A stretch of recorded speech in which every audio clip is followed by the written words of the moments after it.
প্রমাণ আছে, শুধু আল্লাহর উপরে ভরসা করছে, কোনো সম্পদ রাখে না। ছেলেরা মানুষ বানাইতে গিয়ে, সৎ বানাইতে গিয়ে, আমলওয়ালা বানাইতে গিয়ে হাত পা সাবি ধরেন না। ভোটটাতে কজন আব্বা করছে না কাজ, কজন মা করছে?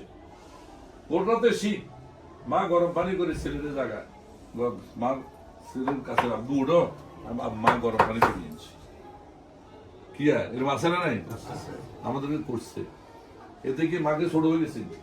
মা চিন্তা করছি কি আর, আজকে সন্তানকে গরম পানি দিয়ে যদি আমি আজকে উজু করে দিন আমাদের দাঁড়া খেতে পারি, তো কালকে আমি মরে গেলে সন্তান যখন দাঁড়াবে আল্লাহ কবরকে জান্নাতে পাবেন।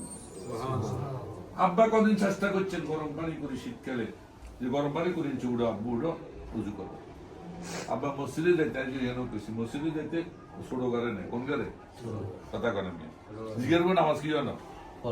আমি তাই বুঝতে পারছেন নামাজ ফরজ হয়েছে তো মসজিদে জুমার দিন যেতে, হাসক্ত নামাজে যেতেন, হাদিস শরীফে লেখা আছে কোনো পাগল বাচ্চাদেরকে মসজিদে নিয়ে একটা অবশ্যই